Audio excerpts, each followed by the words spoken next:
Last week, we brought you the story of a Center County dog shot in the face after roaming into a neighbor's yard. And the man who authorities say pulled the trigger is facing charges, although authorities say oftentimes a homeowner is within the law to shoot an animal on their property if they believe they pose a threat. Now a group in Center County working to toughen up animal cruelty laws in the state on behalf of all animals facing abuse. And Lauren Hensley has more on that tonight. Lauren? Marty, the dog Copper who was shot in the face, he's doing all right tonight. But cases like these, they highlight animal cruelty laws in the state. And according to experts, Pennsylvania has some of the weakest laws. So one group is working to toughen up those laws. And we have to warn you, some of these images you're about to see, they may be graphic for some.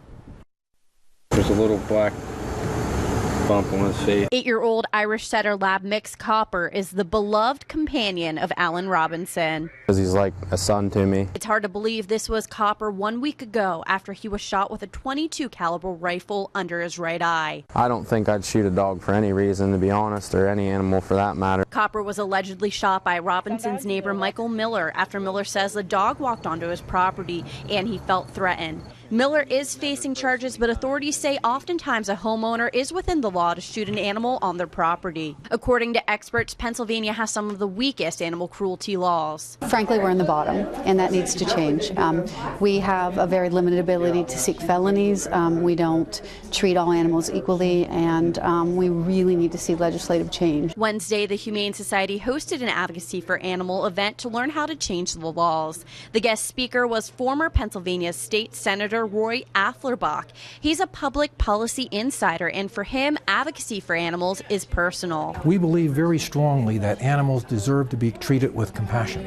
And when we see these kinds of cruel acts taking place, that's the first reason that we feel we must stand up and say, we need to put an end to this. He says it will take a lot of work, putting a lot of pressure on elected officials to make a lot of change. And as for Copper, he's expected to make a full recovery. I'm just glad he's all right, to be honest. I mean, that's a blessing to me, whether or not he does get prosecuted for the animal thing or not. I mean, my dog's alive. I couldn't ask for, more than that. Now, Miller is facing 5 felonies and 4 misdemeanors in relation to this alleged crime. He is scheduled for a preliminary hearing later this month. Reporting live in the Center County newsroom, Lauren Hensley, 6 News.